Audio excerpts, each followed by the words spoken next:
Hello, ഇന്ന് എൻ്റെ കൂടെയുള്ള സ്പർശ ചേച്ചിയാണ്. ചേച്ചി ഡേറ്റാ സയനാലിസ്റ്റിക് ആയിട്ട് വർക്ക് ചെയ്യുന്നതാണ്. ജർമ്മനിയിലാണ്. അതും നാട്ടിൽ നിന്ന് തന്നെ പ്ലേസ്മെന്റ് കിട്ടി വന്നൊരു ചേച്ചിയാണ്. ചേച്ചി ഇനിയിപ്പോൾ ഇവിടെ AI അല്ലെങ്കിൽ ഡേറ്റാ സയൻസ് ഒക്കെ പഠിക്കുന്നവർക്ക് ജോബ് കിട്ടുമോ, എങ്ങനെയുണ്ട് വർക്ക് ലൈഫ് ബാലൻസ്, ഫാമിലി, ഇതിനെ കുറിച്ചൊക്കെ ഉള്ള ഒരു ചെറിയ ഇന്റർവ്യൂ നടത്താൻ വരുവാണ്. നിങ്ങൾ കണ്ടു നോക്ക്. വയോ. ഹായ് ചേച്ചി. ചേച്ചി വർക്ക് ചെയ്യുന്ന ഡൊമൈൻ എന്താണ്? ചേച്ചി എത്ര വർഷമായി ജർമ്മനി വന്നിട്ട്? ചേച്ചിക്ക് ജർമ്മൻ ഉണ്ട്. ഈ വക ബേസിക് കാര്യങ്ങൾ ആദ്യം പറഞ്ഞാൽ നല്ലതായിരിക്കും. Sure. Thank you Tinu. First of all, ഞാൻ ഇപ്പോൾ ജർമ്മനി വന്നിട്ട് ഓൾമോസ്റ്റ് 2 years ആവാറായി. ഈ മാർച്ച് ആവുമ്പം 2 years കംപ്ലീറ്റ് ആവും. പിന്നെ ജർമ്മനിയിലേക്ക് വന്നത് because husband got job here. അപ്പം ആസ് എ ഡിപ്പെൻഡൻ്റ് ആണ് ഞാൻ വന്നത്. But at the same time വന്നപ്പം വിത്ത് ജോബാണ് ഞാൻ വന്നത്. ബാംഗ്ലൂർ വർക്ക് ചെയ്ത കമ്പനിയുടെ തന്നെ എന്താ പറയുക, they also have A branch in Germany. അപ്പോൾ അവിടേക്ക് ഇന്റേണൽ ട്രാൻസ്ഫർ എടുത്തിട്ടാണ് ഞാൻ വന്നത്. യെസ്. ചേച്ചിയുടെ ഡൊമൈൻ എന്താണ്? ഡൊമൈൻ ബേസിക്കലി ഞാൻ ഇവിടെ വരുന്നതിന് മുമ്പ് I was into core project management. ഞാൻ പ്രോജക്ട് പ്ലാനറായിട്ടായിരുന്നു ടീമിൽ വർക്ക് ചെയ്തുകൊണ്ടിരുന്നത്.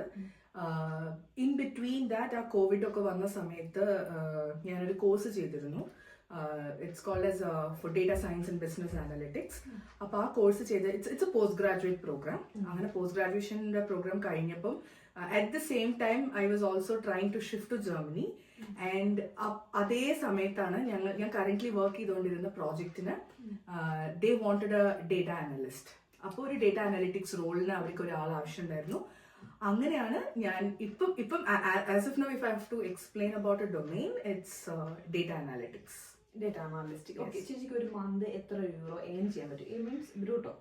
Okay, it depends. ഇത് രണ്ട് റീസൺസ് ഉണ്ട് ഇത് പറയാൻ. Reason being, if you are from Germany, like basically if you are working in Germany for a ലോnger time, or if you would have completed some education ജർമ്മനിയിലാണെങ്കിൽ, I think your amount of getting your brute or whatever netto കൂടുതലായിരിക്കും. നമ്മൾ transfer എടുത്ത് വരുമ്പോൾ it's not companies demand that ഞാൻ ഇവിടെ വരണമെന്നുള്ളത്. It was my wish, I wanted to come. അപ്പോൾ of course there is a negotiation, but ideally I can say somewhere around 60 you can start. 60 as a fresher we can start with. Yes. Yeah, but എനിക്കിപ്പോൾ 10 years of experience ഉണ്ട് in corporate. അപ്പം ഏകദേശം calculate ചെയ്യാലോ. Yes. Total experience ഈ means data analysis തന്നെ ആയിരുന്നു ഈ last 10 years, അതോ വേറെ ഫീൽഡിലായിരുന്നു? ആസ് യു ഇല്ല. Very good question. ഞാൻ അറ്റ്ലീസ്റ്റ് ഒരു 4 to 5 ഡൊമൈൻസ് ചേഞ്ച് ചെയ്തിട്ടുണ്ടാവും ബൈ നൗ. ഓക്കെ, ബിക്കോസ് എനിക്ക് എൻ്റെ എൻ്റെ engineering, I am basically BTech in electronics and communication. അപ്പോൾ അന്ന് വെൻ വി കംപ്ലീറ്റ് എഞ്ചിനീയറിംഗ് നമുക്ക് ഒരു ഐഡിയ ഇല്ല നമ്മൾ ഏത് റോളിലാണ് പോകാൻ പോകുന്നത്. ചിലവർ സോഫ്റ്റ്വെയർ ആയിരിക്കും, ചിലവർ സിസ്റ്റം അഡ്മിൻ ആയിട്ടായിരിക്കും. സോ ഞാൻ സ്റ്റാർട്ട് ചെയ്തത്, എൻ്റെ വർക്ക് ലൈഫ് സ്റ്റാർട്ട് ചെയ്തത് ആക്സെൻച്ചറിലാണ്. അപ്പോൾ I was completely into a different role. പിന്നെ ഞാൻ അത് മൂവ് ചെയ്ത് project management, PMO. Now finally I'm almost into data and analytics. Okay. Yes. ഇപ്പം ജർമ്മൻ കറന്റ് നിങ്ങളുടെ കമ്പനിയിൽ യൂസ് ചെയ്യുന്നുണ്ടോ ചേച്ചിയുടെ റോളില്? യെസ് എന്ന് പറയാൻ എനിക്ക് പറ്റില്ല.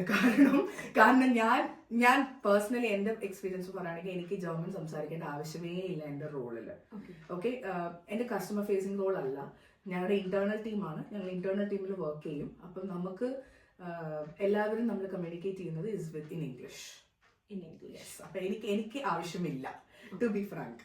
പക്ഷേ ജർമ്മൻ വേണം എന്ന് തോന്നിയ സിറ്റുവേഷൻസ് ഉണ്ടായിട്ടുണ്ടോ കമ്പനീസിൽ? Within the company, in colleagues? Okay, ഇപ്പം ബേസിക്കലി എൻ്റെ ഒരു എക്സ്പീരിയൻസ് വെച്ച് നോക്കുകയാണെങ്കിൽ ഞാൻ most of the time I do work from home. അപ്പോൾ അത് കാരണം എനിക്ക് അങ്ങനെ കൊളീഗ്സിനെ ഫേസ് ചെയ്യേണ്ട ഒരു ആവശ്യം ജർമ്മനിയിൽ വന്നിട്ടില്ല. ഇപ്പം ഇന്ത്യയിലാണെങ്കിൽ നമ്മളെന്ന് ഓഫീസിൽ പോകുമായിരുന്നു. സോ വി ക്യാൻ സ്പീക്ക് നമ്മളെ ലാംഗ്വേജസ് നമുക്ക് സംസാരിക്കാം. പക്ഷെ ജർമ്മനിയിൽ വന്നിട്ട് അങ്ങനെ കൊളീഗ്സിനെ എനിക്ക് ഡെയിലി ഫേസ് ചെയ്യേണ്ട ഒരു ആവശ്യം ഇതുവരെ വന്നിട്ടില്ല. So I M comfortable. അവരോട് മിണ്ടണമെങ്കിൽ എനിക്കത് ഇംഗ്ലീഷിൽ തന്നെ പറയാം. പിന്നെ ദ തിങ് ഈസ്, എൻ്റെ കുറച്ച് ടീം ഇന്ത്യയിലും കുറച്ച് ടീം US-ലും ആവുന്നത് കൊണ്ട് ഇംഗ്ലീഷാണ് കോമൺ യൂസ് ചെയ്യുന്ന ലാംഗ്വേജ്. പക്ഷെ എനിക്ക് എന്തെങ്കിലും ഒരു ഓൺ സൈറ്റോ അല്ലെങ്കിൽ ഇപ്പം ഡ്രെസ്ഡനിൽ പോവുകയാണെങ്കിലോ ഒക്കെ പോവുകയാണെങ്കിൽ വി മീറ്റ് കലീഗ്സ്, അവർ നമ്മളോട് ഇംഗ്ലീഷിൽ തന്നെ സംസാരിക്കും. പക്ഷെ എനിക്ക് ഫീൽ ചെയ്തത് എനിക്ക് കുറച്ചുകൂടെ ജർമ്മൻ അറിയാമായിരുന്നെങ്കിൽ ഞാൻ കുറച്ചും കൂടെ ഇൻക്ലൂഡഡ് ആവും ആ ടീമിൽ. Otherwise it's okay. Usually IT-ൽ I don't think you need കുറേ ജർമ്മൻ അല്ലെങ്കിൽ അത്രയും കസ്റ്റമർ ഫേസിംഗ് റോൾസ് ആയിരിക്കണം. അല്ലെങ്കിൽ I think most of the IT will speak, I mean, you can do in English. ചേച്ചിക്ക് വരുന്ന ഇമെയിൽസ് ഒക്കെ ആണെങ്കിലും ലോക്കൽ ലാംഗ്വേജ് ആയ ജർമ്മനിലാണോ അതോ ഇംഗ്ലീഷിലായിരിക്കും? ബോത്ത്. അവര് ഇപ്പം ഒരു ജർമ്മനിയുടെ ഒരു റൂളിന്റെ അല്ലെങ്കിൽ ജർമ്മനിയുടെ എന്തെങ്കിലും ബേസ് ആയിട്ട് ഇവിടുത്തെ കമ്പനിയിൽ നിന്ന് ഒരു മെയിൽ വരികയാണെങ്കിൽ നമുക്ക് മെയിലിൽ ആദ്യം ജർമ്മൻ ആയിരിക്കും, എന്നിട്ട് അവർ താഴെ എഴുതിയിട്ടുണ്ടാവും ഇംഗ്ലീഷ് വേർഷൻ ബിലോ എന്ന് എഴുതിയിട്ടുണ്ടാവും. സോ എനിക്ക് ട്രാൻസ്ലേറ്റ് ചെയ്യേണ്ട കൂടെ ആവശ്യമില്ല, താഴെ തന്നെ ഉണ്ടാവും. അല്ലാതെ ഇന്റേണൽ എന്റെ ടീമിനോടുള്ള കോൺവെർസേഷൻ ആയിക്കോട്ടെ അല്ലെങ്കിൽ എന്റെ റോൾ വൈസ് ഉള്ള കോൺവെർസേഷൻ ആണെങ്കിൽ ഇംഗ്ലീഷിൽ തന്നെയാണ് ഞാൻ പറയുന്നത്. ജർമ്മന്റെ ആവശ്യം വന്നിട്ടില്ല ഇതുവരെ. ഇപ്പൊ ഈ കമ്പനി ജോബ് സാലറി എന്ന് കൂടാതെ എന്തെങ്കിലും എക്സ്ട്രാ അലവൻസ് എന്തെങ്കിലും കാര്യം പ്രൊവൈഡ് ചെയ്യാറുണ്ട്? ഇപ്പൊ ഹോം അല്ലെങ്കിൽ കാർ പ്രൊവൈഡ് ചെയ്യുക അല്ലെങ്കിൽ മെസ്സ് ഇങ്ങനത്തെ എന്തെങ്കിലും? സ്പോർട്സ് ഫിറ്റ്നസിന് വേണ്ടിയിട്ട് ഞങ്ങൾക്ക് തരുന്നുണ്ട് ഒരു കാർഡ്. അത് നമുക്ക് ചൂസ് ചെയ്യാം. അവര് സെലക്ടഡ് സ്പോർട്സിന്റെ ഇത് നമുക്ക് പിക്ക് ചെയ്യാൻ പറ്റും. ലൈക്ക് ഫോർ എക്സാമ്പിൾ ഇപ്പൊ ഇവിടെ സിറ്റി ആക്റ്റീവ് ആയിക്കോട്ടെ അല്ലെങ്കിൽ ഫിറ്റ് സ്റ്റാർ ആയിക്കോട്ടെ, അപ്പം അതിന്റെ ഒരു കാർഡ് അവർ തരുന്നുണ്ട്. അതൊരു extra apart from your work. പിന്നെ അതല്ലാതെ വേറെ കുറെ കാര്യങ്ങളുണ്ട്. In fact I don't want to deeply talk about it. പക്ഷെ യെസ്, കുറെ benefits I avail. And as a women there are ഞങ്ങളുടെ കമ്പനിയിൽ വിമൻ എംപവർമെന്റിന് വേണ്ടി ഒരുപാട് പ്രോഗ്രാംസ് ഉണ്ട്. അപ്പോ അതിന്ന് കുറെ ബെനിഫിറ്റ്സ് ഞങ്ങൾക്ക് കിട്ടുന്നുണ്ട്. ഓക്കെ, ഇപ്പൊ പുതിയതായിട്ടൊരു ഡേറ്റാ സയൻസ് അല്ലെങ്കിൽ AI ഇങ്ങനെയുള്ള പഠിക്കുന്ന ഒരാൾക്ക് ഭയങ്കര സ്കോപ്പ് ഉണ്ടോ ഇപ്പം? ഇപ്പൊ ജർമ്മനി മൊത്തത്തിൽ ഒപ്റ്റിമൈസിങ്ങിലോട്ട് പോകുന്നുണ്ട്. ജോബ് ഓപ്പണിങ്സ് കൂടുതലാണോ കുറവാണോ, എന്താണ് situation? Okay, at the moment എന്റെ ഒരു അറിവില് ഞങ്ങളുടെ കമ്പനിയിൽ there are openings. At the same time vigorous opening ഇല്ല. കാരണം ഇപ്പൊ the economy is kind of okay situation ആണ്. അപ്പൊ അത് കാരണം എന്താ പറയാ, ഒരു റാമ്പ് ഓഫ് ഹയറിംഗ് ഇല്ല. പക്ഷെ there are openings a little bit here and there, but data science it's very less. കൂടുതലും because I work for a semiconductor industry. അപ്പോൾ കൂടുതലും അതിനോട് റിലേറ്റീവ് ആയിട്ടുള്ള ഓപ്പണിങ്സ് ആണ് വരുന്നത്. ഇവിടെ മ്യൂണിക്കില്, ഡ്രെസ്ഡനില്, വി ഹാവ് ഇൻ ഫ്രാങ്ക്ഫർട്ട്, അവിടെയൊക്കെ ആണെങ്കിലും കൂടുതൽ opportunities are for the people who do field work. സെമി കണ്ടക്ടറിന്റെ എഞ്ചിനീയറിംഗ്, മാനുഫാക്ചറിങ്, അങ്ങനത്തെ റോൾസിനാണ് കൂടുതൽ ഓപ്പണിംഗ് വരുന്നത്. ഡേറ്റാ സയൻസിന് in Germany I would say at the moment കുറവാണ്. ഫ്യൂച്ചറിൽ ഇത് ചേഞ്ച് ആകാനുള്ള ചാൻസ് പ്രോബിലിറ്റി ഉണ്ടോ? യെസ്, ഉണ്ട്. കാരണം അറ്റ്ലീസ്റ്റ് ഇപ്പം ഡേറ്റാ സയൻസ് എന്ന് പറഞ്ഞാൽ ഇറ്റ്സ് ലൈക്ക് ബ്ലൂമിങ്. ഇപ്പം അങ്ങനെ തുടങ്ങിയ ഒരു ഫേസ് ആണ്. അധികം പേരുണ്ടാവില്ല ഡേറ്റാ സയൻസിൽ. പക്ഷെ if you take for the next 10 or 15 years, data എന്ന് പറയുന്നതാണ് എല്ലാത്തിന്റെയും base. You collect data, you get information from the data. അപ്പൊ അതെല്ലാം വരുന്നത് ഡേറ്റ ആണ് ബേസ്. അപ്പം ഓഫ്കോഴ്സ് അതിന് ഇനി ആൾക്കാർ ആവശ്യമാണ്. May be AI is of course already there. Machine learning ആയിക്കോട്ടെ, AI ആയിക്കോട്ടെ, അത് ഓൾറെഡി ഉണ്ട്. ബട്ട് എല്ലാത്തിന്റെ അടിസ്ഥാനം എന്താ? Somebody have to be there to give input. അപ്പൊ ആ ഇൻപുട്ട് കൊടുക്കാൻ ഒഫ്കോഴ്സ് ആള് വേണമല്ലോ. അതിനു വേണ്ടി ഉണ്ടാവും. ഐ പേഴ്സണലി ബിലീവ് ഇനിയും കൂടുതൽ ഓപ്പണിങ്സ് വരാനാണ് സാധ്യത. ഇപ്പം ജർമ്മനിയിലാണെങ്കിലും ഒരുപാട് കുറച്ച് യൂണിവേഴ്സിറ്റീസിൽ ഈ ഓപ്പൺ കോഴ്സസ് ആയിട്ട് AI ടെക്നോളജി അല്ലെങ്കിൽ AI ഡിജിറ്റൽ മാർക്കറ്റിങ്ങിനുള്ള കോഴ്സസ് ഉണ്ട്. സോ അത് പഠിക്കാൻ വരുന്നതിൽ ഒരുപാട് പേര് ഇപ്പൊ ഞാൻ പേഴ്സണലി പരിചയപ്പെട്ടുള്ള MCOM അല്ലെങ്കിൽ BCOM അല്ലെങ്കിൽ മെക്കാനിക്കൽ എഞ്ചിനീയറിംഗ് കഴിഞ്ഞിട്ടുള്ളത്.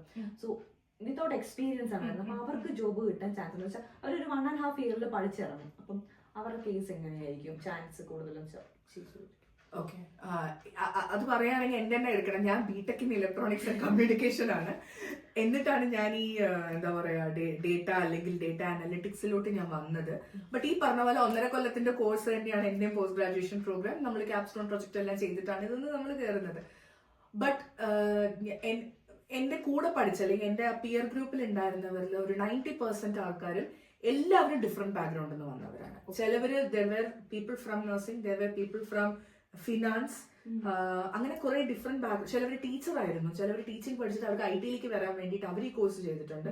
അറ്റ്ലീസ്റ്റ് ഇപ്പൊ എന്റെ അറിവിൽ 90% people are occupied in data. എല്ലാവർക്കും ജോബ് ഓറിയന്റഡ് ആയിട്ട് കിട്ടിയിട്ടുണ്ട്. എന്നെ സംബന്ധിച്ചിടത്തോളം എനിക്ക് പുറത്ത് നോക്കേണ്ടി വന്നില്ല. ബൈദൻ എന്റെ ടീമിൽ തന്നെ എനിക്ക് ഓപ്പണിംഗ് ഉണ്ടായിരുന്നു. ഇനി ഈ കുട്ടികൾ പുതിയതായിട്ട് പഠിക്കുന്ന കുട്ടികളുടെ അടുത്താണെങ്കിലും of course this is a blooming industry. അതുകൊണ്ട് I would definitely say it's a good option what you have done. കിട്ടാൻ തന്നെയാണ് സാധ്യത. ഇപ്പൊ നമ്മളൊരു ജർമ്മൻ കമ്പനി എടുത്ത് നോക്കണേ, ഇവിടുന്ന് എഞ്ചിനീയറിംഗ് പഠിച്ചിറങ്ങുന്നവരുടെ കപ്പാസിറ്റി ഓഫ് സ്കിൽസ് ഭയങ്കര കൂടുതലായിരിക്കും ആ നാട്ടിൽ നിന്ന് വരുന്നവർ. ബിക്കോസ് ഇവിടുത്തെ സ്കൂളിംഗ് സിസ്റ്റം എല്ലാം ഭയങ്കര ഡിഫറെന്റ് ആണ്. അപ്പം നമ്മള് 10 മിനിറ്റ് കൊണ്ട് ചെയ്യുന്ന പ്രോഗ്രാം അല്ലെങ്കിൽ ഒരു മാത്സ് പ്രോബ്ലം ഇവർക്ക് 1 മിനിറ്റ് മതി. അതാണ് ഇവിടുത്തെ ഒരു കണക്ക് കൂട്ടല്. അതെ. അപ്പം ഈ പഠിച്ചിറങ്ങുന്ന കൂട്ടത്തില് ഇപ്പൊ ഒരുപാട് ജർമ്മൻസ് IT ഓപ്റ്റ് ചെയ്യുന്നവരുണ്ട്. അപ്പം ഈ നമ്മളെ കൂട്ടത്തിൽ നിന്ന് അപ്ലൈ ചെയ്യുമ്പോൾ ജർമ്മൻസിന് പ്രയോറിറ്റി കൊടുക്കും. ഇപ്പം നിങ്ങളുടെ പോലത്തെ കമ്പനീസ് അതോ ഇന്ത്യൻസ് അല്ലെങ്കിൽ തേർഡ് വേൾഡ് കൺട്രിയിൽ നിന്ന് വരുന്ന ആൾക്കാർക്ക് പ്രയോറിറ്റീസ് കൊടുക്കും? ഓക്കെ, നല്ല ക്വസ്റ്റ്യൻ. എനിവേ, ബട്ട് ഞാൻ പറയട്ടെ, ഓരോരുത്തരുടെ സ്കിൽ സെറ്റും ഡിഫറെന്റ് ആണ്. ഇന്ത്യൻസിന് എന്ന് പറഞ്ഞു കഴിഞ്ഞാൽ എൻ്റെ ഈ 10 year ഓഫ് കോർപ്പറേറ്റ് ലൈഫ് എക്സ്പീരിയൻസിൽ Indians are so good in communicating. അവർക്കൊരു കാര്യം പ്രസന്റ് ചെയ്യണമെങ്കിൽ they will put all the effort and do. പിന്നെ ഇന്ത്യൻസിന്റെ ഒരു benefit I would say is they take the ownership. അതായത് ഇത് എന്റെ ജോലിയാണ്, ഇത് വേറെ ആരെങ്കിലും ചെയ്തോളും എന്നുള്ള ഒരു ഇതില്ല, നമുക്കത് ഫിനിഷ് ചെയ്യണം എന്നുള്ള ആ ഒരു ഓണർഷിപ്പ് ഇന്ത്യൻസിനുണ്ട്. അറ്റ് ദ സെയിം ടൈം ഈ പറഞ്ഞ പോലെ കുറച്ചും കൂടെ സ്കില്ലും ടെക്നിക്കലി അഡ്വാൻസ്ഡും ആയിട്ടുള്ള ആൾക്കാരുണ്ട് other countries compared to India. പിന്നെ you can never compare right, ഒരു ഡെവലപ്ഡ് കൺട്രിയും ഒരു ഡെവലപ്പിംഗ് കൺട്രിയും ആണ്. അപ്പൊ അത് കാരണം അതിൻ്റെതായ ഡിഫറൻസസ് കാണും. But again it depends on the skill, how you want to do. ഇപ്പൊ എന്റെ കാര്യം എടുക്കുകയാണെങ്കിൽ എനിക്ക് ചിലപ്പോൾ എനിക്ക് നല്ലോണം ഒരു കാര്യം അറിയായിരിക്കും, എനിക്ക് ചിലപ്പോൾ സംസാരിക്കാൻ നല്ല കഴിവുള്ളത് കാരണം എനിക്കത് പറഞ്ഞ് ബോധിപ്പിക്കാൻ പറ്റും. പക്ഷെ there are people who are good in technical, പക്ഷെ അവരുടെ കമ്മ്യൂണിക്കേഷൻ ചിലപ്പോൾ കുറവായിരിക്കും. അപ്പം I always say it's not about from which country you come, it's about how you put the effort into it. ഞാൻ ചോദിച്ചത് ഇപ്പൊ ജർമ്മൻസിന് പ്രിഫറൻസ് ആണോ companies കൊടുക്കുന്നത്? ഇപ്പം ഒരു കമ്പനിക്ക് ഒരു ഇത് കാണില്ല. IT എനിക്ക് അങ്ങനെ തോന്നുന്നില്ല. IT I don't think so. It don't depend like you're coming from which country. It depends upon how skilled you are. അപ്പം നമുക്ക് ഇനി ഒരു 15 yearsലോട്ട് ഒരു ചാൻസസ് ഉണ്ടെന്ന് തന്നെയാണ് ചേച്ചി പറയുന്നത്. Of course, because AI is the one. AI ആണ് ഇനി റൂൾ ചെയ്യാൻ പോകുന്നത്. അപ്പോൾ AI റിലേറ്റഡ് എന്ത് ഫീൽഡ് ആണെങ്കിലും ഇറ്റ് ഇസ് എന്താ പറയാ, മുകളിലോട്ടാണ്, താഴത്തോട്ടല്ല. നമ്മൾ ഒരുപാട് ഈ പഠിക്കുന്ന സമയത്ത് നമ്മൾ ഒരുപാട് എഫേർട്ട് ഇടേണ്ടി വരും. അത് നമുക്ക് കുറച്ചുകൂടി ഈസി ഗോയിങ് ആണ് ഈ ഒരു കോഴ്സ്. ഓക്കെ, കമ്പ്യൂട്ടർ സയൻസ് ബാക്ക്ഗ്രൗണ്ടിൽ നിന്ന് വരുന്ന ഒരാളാണെങ്കിൽ like BTech in computer science അല്ലെങ്കിൽ BTech ഇൻ ഇൻഫർമേഷൻ ടെക്നോളജി അതിന്നൊക്കെ വരുന്ന ആൾക്കാരാണെങ്കിൽ അവർക്ക് ഒരു 90% അവർക്ക് ഈസി ആയിരിക്കും. കാരണം നമ്മൾ യൂസ് ചെയ്യുന്നത് ഇപ്പം ഈ ഒരു ഡേറ്റാ സയൻസ്, ഒരു കോർ ഡേറ്റാ സയൻസ് എന്ന് പറയുന്ന ഒരു പ്രോഗ്രാമിലുള്ള ആളാണെങ്കിൽ you must know computer languages more. ഇപ്പം എനിക്കെന്ന് പറയുമ്പോൾ ഞാൻ ഇലക്ട്രോണിക്സ് ബാക്ക്ഗ്രൗണ്ടിൽ നിന്ന് വന്നു, വർക്ക് ചെയ്തത് പ്രോജക്ട് മാനേജ്മെന്റിൽ. ബട്ട് എൻ്റെ പാഷൻ കൊണ്ടാണ് ഞാൻ ഡേറ്റയിലേക്ക് വന്നത്. ബട്ട് എനിക്ക് ഡേ ടു ഡേ ലൈഫിൽ I don't have to use any core programming languages. പക്ഷേ if you're getting into a core data scientist, then yes, computer science and IT people can do it far better. കാരണം ആ Logix ഒക്കെ understand ചെയ്യാൻ പറ്റും. പക്ഷേ മറ്റുള്ളവർക്ക് it will take some time to understand. But നമുക്ക് catch up ചെയ്യാൻ പറ്റും. ഓഫ് കോഴ്സ് ബിക്കോസ് ഞങ്ങളും കോഴ്സ് ചെയ്തപ്പോൾ നമുക്കും എന്താ പറയാ, ഈ പറഞ്ഞ ഓൾ പ്രോഗ്രാമിംഗ് ലാംഗ്വേജ് നമ്മളും പഠിച്ചിട്ടാണ് നമ്മൾ പ്രൊജക്ട്സ് ഒക്കെ സബ്മിറ്റ് ചെയ്യുന്നത്. അപ്പൊ എനിക്ക് അതിന്റെ ബേസ് അറിയില്ല, ബട്ട് നമ്മൾ പഠിക്കുന്ന പോലെ ഇരിക്കുമെന്ന്. ബട്ട് പറ്റും, it's not like you cannot. ഇപ്പൊ ചേച്ചി പറഞ്ഞു ജർമ്മൻ ആവശ്യമില്ല, ജർമ്മൻ ഇല്ലാതെ തന്നെ ജർമ്മനി വന്നത്. അപ്പൊ നമ്മുടെ ഡേ ടു ഡേ ലൈഫിന് വേണ്ടതായിട്ട് തോന്നാറുണ്ടോ? ഓ യെസ്, അത് തോന്നാറുണ്ടോന്ന് ചോദിച്ചു കഴിഞ്ഞാൽ even this moment I still think. ഇപ്പൊ എനിക്കൊന്ന് പുറത്തു പോകണമെങ്കിൽ, ഞാനൊന്ന് ഗ്രോസറി പർച്ചേസ് ചെയ്യണമെങ്കിൽ ഞാൻ ഇവിടുന്ന് പ്രിപ്പയർ ചെയ്യും എന്താ ജർമ്മനിൽ പോയി അവിടെ ചോദിക്കേണ്ടത് എന്നുള്ളത്. Very much important. മാത്രമല്ല ഇപ്പൊ എന്റെ മോൻ സ്കൂളിലാണ് പോകുന്നത്, ഫസ്റ്റ് ക്ലാസ് ആണ്. അവിടെ പോയി അവിടെ ടീച്ചേഴ്സിനോട് സംസാരിക്കുന്നത് they will not encourage in English. അവരെന്തായാലും ജർമ്മനെ സംസാരിക്കുള്ളൂ. അപ്പൊ എനിക്ക് ഇന്ത്യയെ പറ്റും അങ്ങനെ അല്ല. അപ്പൊ ഈ ഗൂഗിൾ ട്രാൻസ്ലേറ്റർ അല്ലെ ChatGPT ഇങ്ങനെയുള്ള കാര്യങ്ങൾ യൂസ് ചെയ്യുന്നത് എത്ര ശതമാനം പ്രാക്ടിക്കബിളി ആപ്ലിക്കബിൾ ആണ്? ബിക്കോസ് നമ്മള് ഇപ്പൊ ഞാൻ ഹെൽത്ത് കെയർ ഫീൽഡിൽ നിന്ന് വരുന്നുണ്ട്, കുറച്ചും കൂടെ ജർമ്മനിലായിട്ട് ഓക്കെയാണ് സംസാരിച്ച് യൂഷ്വലി പോകാൻ പറ്റും. നമ്മൾ ഇതുവരെ അങ്ങനെ യൂസ് ചെയ്തിട്ടുണ്ടല്ലോ.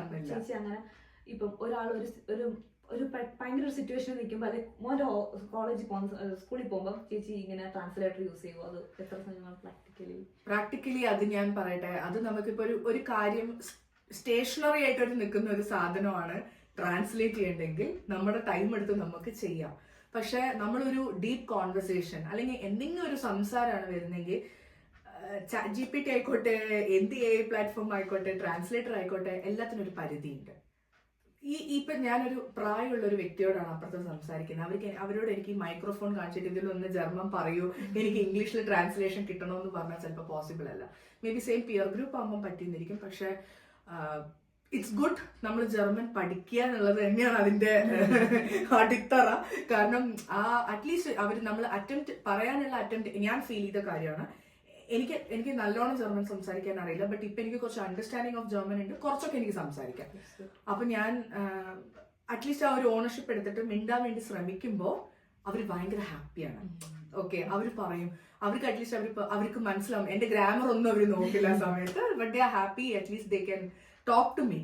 അത് കാരണം ഇത് ഞാൻ പറഞ്ഞില്ലേ, ChatGPT any AI platform it's good if there is something stationery. ഒരു കടയിൽ പോയി ഒരു സാധനം വാങ്ങിച്ചു, അതിന്റെ സാധനത്തിന്റെ പേര് അറിയില്ല, you can do translation, because ഇങ്ങോട്ട് ആരും റിപ്ലൈ ഇല്ലല്ലോ, അതുകൊണ്ട് കുഴപ്പമില്ല. അതർവൈസ് പഠിക്കാൻ ഇപ്പൊ ഇത്രയും നാളത്തെ ഒരു എക്സ്പീരിയൻസ് ജർമ്മനി എങ്ങനെയുണ്ട്? I love Germany. See, എന്നെ സംബന്ധിച്ചിടത്തോളം എന്റെ ഒരു ചെറുപ്പകാലം തൊട്ടുള്ള ആഗ്രഹമാണ് I want go abroad. US ആയിരുന്നു എന്റെ ഓൾവേസ് എന്റെ ഡെസ്റ്റിനേഷൻ. പക്ഷേ God would have decided, right? എനിക്ക് ഇവിടെ ഇപ്പൊ ഹസ്ബൻഡിന് ഇവിടെ ജോബ് കിട്ടി. അപ്പം then for me, but trust me, എനിക്ക് personally being in Europe I feel very very good quality of life.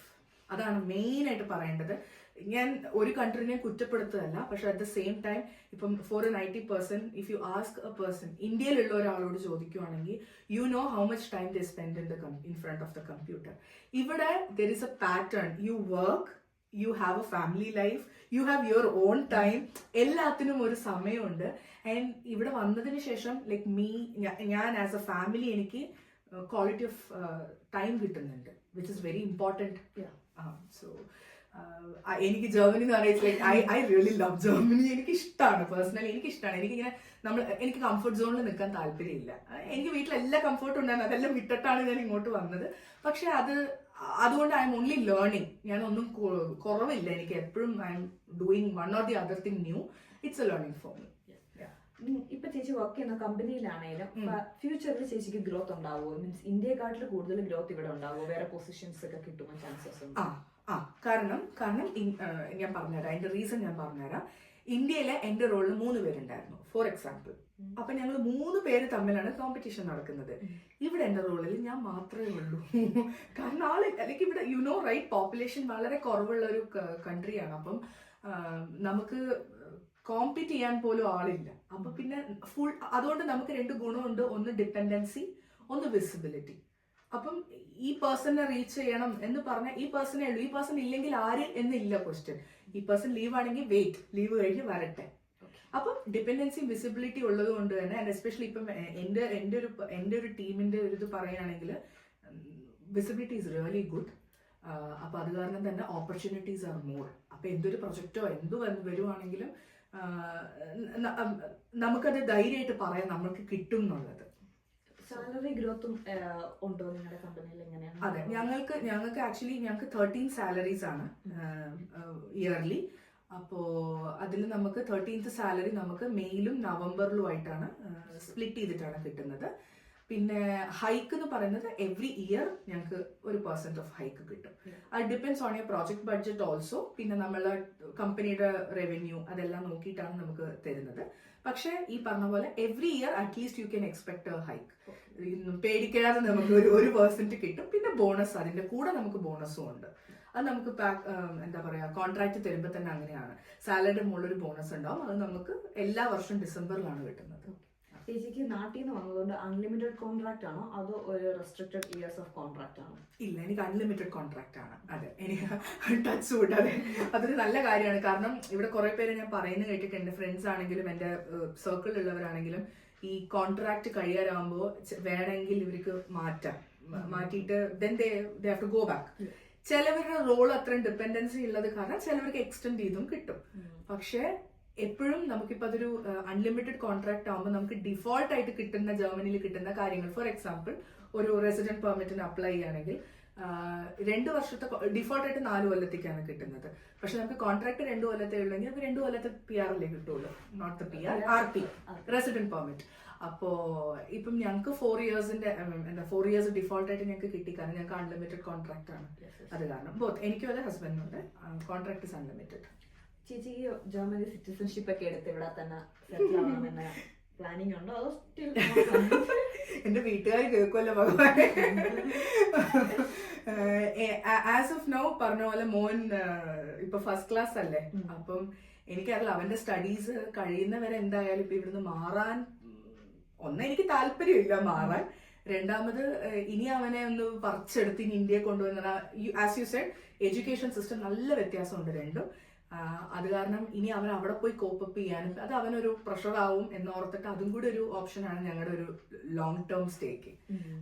പിന്നെ നോക്കാം, റിട്ടയർ ആവട്ടെ അപ്പാലേക്കാം. ചേച്ചിയുടെ റിട്ടയർമെന്റ് ഏജ് എത്രയാണ്? ഞങ്ങൾക്ക് 67. അതെ, സ്റ്റാൻഡേർഡ് ആയിട്ട് 67 ആണ്. ഞങ്ങൾക്ക് പെൻഷൻ പ്ലാൻസും എല്ലാം ഉണ്ട് ഞങ്ങളുടെ. നിങ്ങൾക്കും 67 അല്ലേ? അപ്പോ ഏർലി റിട്ടയർമെന്റ്, വോളണ്ടറി റിട്ടയർമെന്റ് അങ്ങനത്തെ ഓപ്ഷൻസ് ഒക്കെ ഉണ്ട്. നമുക്ക് നിർത്തണമെങ്കിൽ നമുക്ക് നിർത്താം. പക്ഷെ as per the company law നമുക്ക് 67 വരെ വർക്ക് ചെയ്യാം. പിന്നെ നല്ല പെൻഷൻ പ്ലാൻസ് ഉണ്ട് ഞങ്ങൾക്ക്. അപ്പം അത് കാരണം ഷെയർസും ഉണ്ട്. അപ്പൊ അത് കാരണം ഇതൊക്കെ ഉള്ളത് കാരണം ഇറ്റ്സ് ഓൾവേസ് ഗുഡ്. നമ്മൾ കൂടുതൽ longer year if you work in a company it's good you get a good benefit in your pension. അതൊരു ജനറിക് ആണ്, അതിപ്പോ ഏത് കമ്പനി ആയിക്കോട്ടെ. ഞങ്ങൾക്കാണെങ്കിലും HR ഞങ്ങൾ എപ്പോഴും അതാണ് അഡ്വൈസ് ചെയ്യുക. ലൈക്ക് കൂടുതൽ നിന്നാൽ it's good that you get a good pension plan. അല്ലെങ്കിൽ നമ്മളുടെ കുറെ ബെനിഫിറ്റ്സ് നമുക്ക് ഇല്ലാതെ പോകേണ്ടി വരും തിരിച്ച്. ഇപ്പൊ വർക്ക് ഫ്രം ഹോം ആണെന്ന് പറഞ്ഞു. ഇപ്പൊ പ്രൊജക്ടിന്റെ ആവശ്യത്തിന് അല്ലെങ്കിൽ ഓഫീസിൽ പോകുന്ന സമയങ്ങളിൽ ആ ട്രാവൽ കോസ്റ്റ് അല്ലെങ്കിൽ ഇപ്പൊ പ്രൊജക്ടിന്റെ ആവശ്യത്തിൽ വേറെ കൺട്രിയിൽ പോകുമ്പോൾ ആ ട്രാവൽ കോസ്റ്റ്, അക്കോമഡേഷൻ ഇതെല്ലാം കമ്പനി പ്രൊവൈഡ് ചെയ്യുമോ? അതൊക്കെ എങ്ങനെയാണ് എക്സ്പീരിയൻസ് ചെയ്തിട്ടുള്ളത്? യെസ്, ഞാൻ നോട്ട് വെരി ഓഫൻ ബട്ട് ഞാൻ ഓൺസൈറ്റ് എടുക്കുന്ന ഒരാളാണ്. ലൈക്ക് എനിക്ക് ഓൺസൈറ്റ് ആവശ്യങ്ങൾ വരുന്നത് പോവാറുണ്ട്. And India is also now one of my onsite option. കാരണം അതൊരു ഭയങ്കര ബ്ലെസ്സിങ് ആയിട്ട് ഞാൻ വിചാരിക്കുന്നു. കാരണം എനിക്ക് നാട്ടിൽ പോകാന്നുള്ളതാണ് മെയിൻ ആയിട്ട്. അത് കാരണം പിന്നെ US ആണ് ഞങ്ങളുടെ മെയിൻ ഹെഡ് ക്വാർട്ടേഴ്സ് US-ലാണ്. അപ്പൊ അത് കാരണം US-ലേക്ക് പോവാറുണ്ട്. പിന്നെ ഏഷ്യൻ കൺട്രീസിലും I have been to Taiwan. അപ്പൊ അങ്ങനെ ഒക്കെ പോവാറുണ്ട്. പക്ഷെ ഈ ബിസിനസ് ട്രിപ്പ് റിലേറ്റഡ് എന്തിനും എവിടേക്ക് പോവുകയാണെങ്കിലും കംപ്ലീറ്റ് നമ്മുടെ കമ്പനിയാണ് ടേക്ക് കെയർ ചെയ്യുന്നത്. നമുക്ക് വേറെ കാർഡ് തന്നെ ഉണ്ട്, ലൈക്ക് കമ്പനി കാർഡ് തന്നെ ഉണ്ട് നമുക്ക് യൂസ് ചെയ്യാൻ വേണ്ടിയിട്ട്. അത് ഇന്ത്യയിലായിരുന്നപ്പോൾ അമെക്സ് എന്നാണ്, അമേരിക്കൻ എക്സ്പ്രസ് എന്നാണ് കാർഡ്. ഇവിടെ വന്നപ്പോൾ അത് സിറ്റി ബാങ്കാണ്, സിറ്റി കാർഡാണ് നമുക്ക് ഇവിടെ യൂറോപ്പിൽ യൂസ് ചെയ്യുന്നത്. ആ കാർഡിലാണ്. പിന്നെ അതിൻ്റെതായ നമുക്ക് പക്ഷെ ഈ സ്പെൻഡ് ചെയ്യുന്നതിനും നമുക്കൊരു ഇതുണ്ട്, നമുക്ക് നമ്മുടെ ഇഷ്ടമുള്ളതൊക്കെ വാങ്ങിക്കാം, അങ്ങനെയല്ല. ബട്ട് ബേസിക് നീഡിലോ ഹോട്ടൽ ആയിക്കോട്ടെ, എയർ ടിക്കറ്റ് ആയിക്കോട്ടെ, പിന്നെ പെർ ഡി എന്ന് പറഞ്ഞിട്ട് നമുക്ക് എല്ലാ എന്താ പറയുക ദിവസം ഇത്ര രൂപ, ഏത് കൺട്രിക്കാണോ പോണത് ആ കൺട്രിയിൽ എത്ര ചെലവ് വരും അതിനുള്ള ഒരു എമൗണ്ട് എല്ലാ മാസവും എല്ലാ ദിവസവും നമുക്ക് തരും. Apart from all this. അപ്പം നമ്മളത് വൈസായിട്ട് ഉപയോഗിക്കുക എന്നുള്ളതാണ്. ലൈക്ക് കമ്പനി നമ്മൾ ഇത്ര വിശ്വസിച്ച് വിടുമ്പോൾ നമ്മൾ കമ്പനിയോട് ആ ഒരു ട്രസ്റ്റ് കീപ്പ് ചെയ്യുക എന്നുള്ളതാണ്. അപ്പം ഇറ്റ്സ് നൈസ്. ആൻഡ് എനിക്ക് പേഴ്സണലി എനിക്ക് ഓൺസൈറ്റ് പോകാന്ന് പറഞ്ഞാൽ ഭയങ്കര താല്പര്യമുള്ള ഒരു കാര്യമാണ്. ഒന്ന്, എനിക്ക് പുതിയൊരു രാജ്യം കാണാൻ പറ്റുന്നു എന്നുള്ളത്. രണ്ടാമത്, കൂടുതൽ നമ്മൾ ഫോണിലൂടെ മാത്രം സംസാരിക്കുന്ന ഒരുപാട് പേരുമായിട്ട് നമുക്ക് കണ്ട് സംസാരിക്കാം, ഫേസ് ടു ഫേസ് കാണാം. അപ്പം പിന്നെ നമ്മുടെ ഹൊറൈസൺ ഒന്ന് നമുക്ക് വൈഡൻ ചെയ്യാൻ പറ്റും. പിന്നെ വേറൊരു കാര്യമാണ്, നമ്മുടെ നാട്ടിൽ നിന്ന് വരുന്നവർ ഫേസ് ചെയ്യുന്നത് ഈ ഇംഗ്ലീഷ് ആക്സെന്റ് ഭയങ്കര ഡിഫറെന്റ്. ഇവൻ സ്റ്റിൽ ഞാൻ ഫേസ് ചെയ്യുന്നത് എനിക്ക് ഇംഗ്ലീഷ് വ്യത്യാസം, ജർമ്മൻ വ്യത്യാസം. പക്ഷെ നിങ്ങളുടെ ഫീൽഡിൽ കൂടുതൽ ഇംഗ്ലീഷ് യൂസ് ചെയ്യേണ്ടതുകൊണ്ട് നാട്ടിൽ പഠിച്ച ഒരാളെന്ന നിലയിൽ, പിന്നെ അതെങ്ങനെ ഒരു US കമ്പനിയിൽ വർക്ക് ചെയ്യുന്ന ഒരാളെന്ന നിലയിൽ എങ്ങനെയാണ് ആ ഒരു ട്രാൻസിഷൻ? ഇപ്പൊ എങ്ങനെയുണ്ട്, പണ്ട് എങ്ങനെ ആയിരുന്നു? പണ്ടത്തെ പറയാതിരിക്കുന്നതാണ്. എന്തൊക്കെയാ ചെയ്ത് ഇമ്പ്രൂവ് ആവാൻ കുറച്ച് പേര്?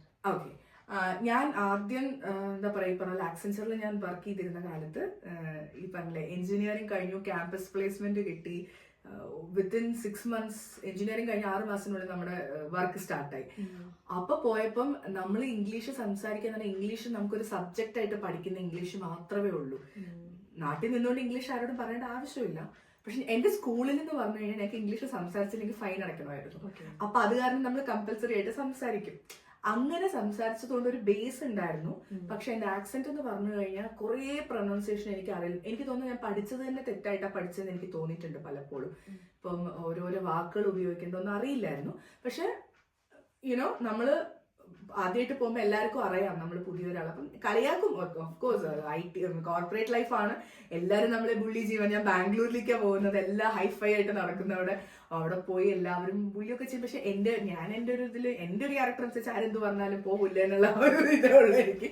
അപ്പൊ അത് കാരണം ഞാൻ അതൊക്കെ പക്ഷെ ഞാൻ ഒരു ലേണിംഗ് എക്സ്പീരിയൻസ് ആയിട്ട് എടുത്തു. കൂടുതലും ഞാൻ മലയാളം സംസാരിക്കാൻ എൻ്റെ ഫ്രണ്ട് സർക്കിളിൽ ഓഫ്കോഴ്സ് മലയാളം പറയും. പക്ഷെ നമുക്ക് അതും ആദ്യം ചെയ്ത റോളിൽ എനിക്ക് എന്താ പറയുക, കസ്റ്റമേഴ്സ് ലൈക്ക് എനിക്ക് ഫോണിൽ കൂടെ മിണ്ടണമായിരുന്നു. അവർ ഇംഗ്ലീഷിലല്ലാതെ ഒന്നും പറയില്ല. അപ്പം അങ്ങനെ കേട്ട് നമ്മൾ കണ്ടിന്യൂറ്റി ആയിട്ടാണ് നമുക്ക് ആ ഒരു ഇത് വരുമ്പം ഓഫ്കോഴ്സ് ലാംഗ്വേജ് വിൽ ഇംപ്രൂവ്. അന്ന് ഇപ്പൊ ഒരു 2015 സ്റ്റോറിയാണ് ഞാൻ പറയുന്നത്. ഇപ്പൊ നമ്മൾ ഓൾമോസ്റ്റ് 25 25 എത്തിയപ്പോൾ I can say may be എനിക്ക് ഇപ്പോഴും ആ ഫോറിൻ ആക്സെന്റ് ഒന്നും ഇല്ല, ലൈക്ക് ബ്രിട്ടീഷ് ഇംഗ്ലീഷോ അല്ലെങ്കിൽ US ഇംഗ്ലീഷോ ഒന്നും ഇല്ല. പക്ഷെ I can say I have come so far better. 15 English വെച്ച് നോക്കുമ്പോൾ ഇപ്പൊ എനിക്ക് എന്റെ ചിരി വരുന്നുണ്ട്, നിശ്ചയ ഞാൻ ഇങ്ങനെയാണോ സംസാരിച്ചതെന്ന്. ബട്ട് ഇപ്പം യെസ്, അത് ഞാൻ പറയാം, അതൊരു കൺസിസ്റ്റൻസിയും കണ്ടിന്യൂറ്റിയും കൊണ്ട് വരുന്നതാണ്. കോർപ്പറേറ്റ് ഫീൽഡിൽ ഇംഗ്ലീഷ് ഭയങ്കര ഇമ്പോർട്ടന്റ് ആണ്. നമ്മൾ എന്ത് കമ്മ്യൂണിക്കേറ്റ് ചെയ്യുകയാണെങ്കിലും അത് പൊളൈറ്റ് ആവണം. ചിലവിടെ പൊളൈറ്റ് ആയിട്ട് സംസാരിക്കണം, ചിലവിടെ നമ്മൾ സ്ട്രേറ്റ് ഫോർവേഡ് ആയിട്ട് കാര്യം പറയണം. ബട്ട് അവിടെയൊക്കെ യൂസ് ചെയ്യുന്ന വൊക്കാബുലറി നമ്മൾ ഭയങ്കര കെയർഫുൾ ആയിട്ട് വേണം നമ്മൾ പറയാൻ. അപ്പം യെസ്. ഇപ്പൊ ഓപ്പർച്യൂണിറ്റി കാർഡ് എന്ന് പറഞ്ഞൊരു സ്കീമുണ്ട് ജർമ്മനിയിൽ. എന്ന് പറഞ്ഞു കഴിഞ്ഞാൽ ഇവിടെ ജോബിന് വേണ്ടി 1 year വന്ന് സെർച്ച് ചെയ്യാൻ പറ്റും. നാട്ടിൽ അതിന് വേണ്ടത് ഡിഗ്രി, ജസ്റ്റ് 2 year എക്സ്പീരിയൻസ് മാത്രം. ഇപ്പൊ നാട്ടില് ഡേറ്റാ സയൻസ് അല്ലെ ഡേറ്റ അനാലിസ്റ്റിക് അല്ലെ AI ഇങ്ങനെ പഠിച്ചിറങ്ങി ഇവിടെ വന്ന് ഇപ്പൊ ഈ ഒരു എക്കണോമിയിൽ വന്ന് സെർച്ച് ചെയ്യുന്നതിനെ കുറിച്ചുള്ള അഭിപ്രായം എന്താണ്? Not a good idea at the moment. കാരണം ഇപ്പം ഞാൻ പറഞ്ഞ പോലെ economy is kind of you know അങ്ങനെ ഒരു എന്താ പറയാ, ഒരു റാമ്പിൽ നിൽക്കുന്ന സമയമല്ല. ഇപ്പൊ എക്കണോമി കുറച്ച് ഡൗൺ ഒന്നും പറയാൻ പറ്റില്ല, ഇറ്റ്സ് ജസ്റ്റ് മൂവിങ് ഓൺ. അപ്പം ഇപ്പൊ നമ്മള് ഇപ്പം ഈ ഒരു 1 yearലേക്ക് ഈ ഓപ്പർച്യൂണിറ്റി കാർഡ് യൂസ് ചെയ്താൽ മേ ബി അവരുടെ ഒരു നെക്സ്റ്റ് 6 months അവർക്ക് വെറുതെ വേസ്റ്റ് ആയി പോകും. അപ്പം അതിനേക്കാൾ നല്ലത് മേ ബി ഒരു 6 months വെയിറ്റ് ചെയ്തിട്ട് apply for the card and come. So maybe we can expect, right, നമ്മൾ എപ്പോഴും ഒരേപോലെ ഉണ്ടാവില്ല situation. Maybe next 6 months കഴിയുമ്പോൾ കുറച്ച് നമുക്ക് വ്യത്യാസങ്ങൾ വരുമായിരിക്കാം. അപ്പം ആ 6 മാസത്തെ വിസയുടെ വാലിഡിറ്റി കളയാതിരിക്കുന്നതല്ലേ നല്ലത്. പിന്നെ ഇപ്പൊ എനിക്ക് വളരെ പേഴ്സണലി അറിയാവുന്ന ഒരാളെന്നല്ല, ഡാൻസ് ചെയ്യുന്ന ആളാണ്, ആങ്കറിങ് ചെയ്യുന്ന ആളാണ്, ജോബ് ചെയ്യുന്നുണ്ട്, ഹസ്ബൻഡ് ഉണ്ട്, കുഞ്ഞുണ്ട്. ഇതൊക്കെ കേൾക്കണം. ഇതെല്ലാം കൂടെ എങ്ങനെ മാനേജ് ചെയ്യാൻ പറ്റും? പിന്നെ വർക്ക് പ്രഷർ ആവശ്യത്തിനുണ്ട്. ഉണ്ട്, അതില്ലെന്ന് പറയാൻ പറ്റില്ല. ബട്ട് അതല്ലേ അതിന്റെ ഒരു ത്രില്ലും. നമുക്ക് വർക്ക് പ്രഷർ ഇല്ലെങ്കിൽ നമ്മൾ പിന്നെ ഈ വർക്ക് ചെയ്യുന്നതിൽ എന്താ കാര്യമുള്ളത്? എനിക്ക് വർക്ക് പ്രഷർ സത്യം പറഞ്ഞാൽ ഒരു പരിധിവരെ എനിക്ക് ഇഷ്ടമാണ്. കാരണം ഞാൻ ഓക്യുപ്പൈഡ് ആയിരിക്കുന്നതാണ് എനിക്ക് എപ്പോഴും ഇഷ്ടം.